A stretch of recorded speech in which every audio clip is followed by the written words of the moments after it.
Hey everyone, welcome back to another edition of Nothing Venture, Nothing Gain, our weekly podcast at SC Ventures. I'm your host, Harold Alpet. I'm also your host, Apoor. So I guess, Harold, another exciting week of announcements. We recently, actually just Monday, had a launch event for a new joint venture that we've announced with one of our key corporate partners. Matter of fact, we do a lot of this, and if you're interested in partnering on that front, please do reach out. But Harold, you want to talk a little bit about this? Thank you. Yes, it was a launch event for our venture Catalyst, which is, as you mentioned, a JV with Engie, one of the largest energy companies in the world.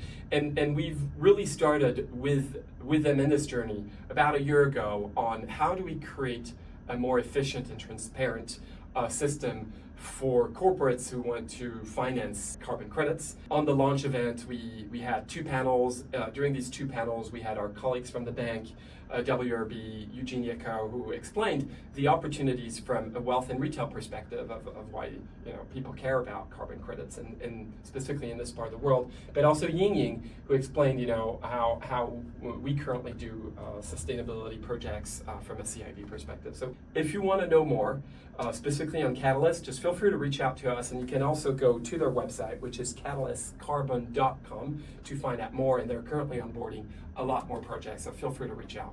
Very, very cool. Another action-packed week in Japan as well, especially with GFTN and startups and fintechs coming together. And on the back of that, we've released a few announcements. More recently, we've announced a MOU with Hakudo to tokenize some of their intellectual property in manga and anime.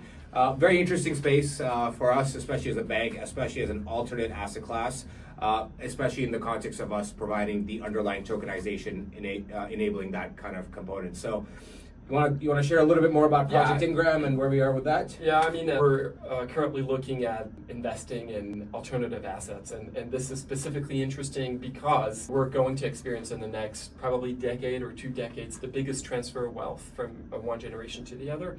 And when you look at younger investors, they want to invest in things that are different, things that they can relate to, things that they're proud to carry on, and this can go from sustainability to intellectual property. And manga is a pretty cool intellectual property. We've engaged with a lot of them, and this is something they want to hold because it's a good investment, they think, and it's also something that they can then carry on their own social media platform and that they can share with their friends. So we want to know more about this and very excited to support this with Hakudo. Absolutely, and actually just back in January we launched Akashaverse in India, which is a joint venture that looks at anywhere from tourism to spiritual tourism as well, specifically in India, to commerce, leveraging technologies like AR, VR. Even within that sort of technology in India, we're really looking at how we can bring the Japanese and Indian trade corridor, so to speak, together. That's where we'll be seeing a lot more action happening, especially in the context of Japanese companies and organizations coming together in the Indian context and vice versa. So look out for those announcements, and I think some of them will be made in April during the Indian Mahakumbh for fintechs. So do keep a lookout for that, and I think it'd be pretty exciting for us to announce some of those components. Absolutely, and I think you and I were there recently, and it's a very thriving ecosystem. It's even more than thriving, I would say. It's a very active and boiling ecosystem where there's tons of tech talents, as we all know, I think. But there's also tons of entrepreneurs. It's a very entrepreneurial country, and with global travelers, global Indians who are willing to reconnect with their countries and being able to provide that platform where they can experience tourism, like Apoor said, but not just tourism, commerce, investment, potentially other banking products is something that we want to be able to provide. It's probably the fastest growing middle class in the world, and we want to be there for them, providing relevant technologies as well. Awesome. I'm going to be a user of Akasha as a global Indian myself, so looking forward to that. Me too. You're a global Indian? No. Oh, okay. I'll be using it. Oh, you'll be using it. platform. Okay, cool. On the back of that, also an exciting news for global news, right? Lots happening with the Trump administration, and especially in the context of Web3 and cryptocurrencies.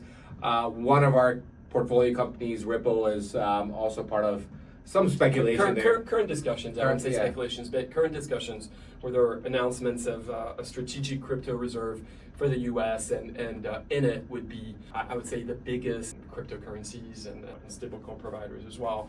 And I think for us to see that Ripple is being part of this discussion as it's one of our early portfolio companies is pretty exciting. Yeah, absolutely. So, I mean, that sort of closes it out for this week. And if you want to connect with us, just feel free to reach out to us through the various channels. See you next week. Thanks, everybody. Take care. Bye.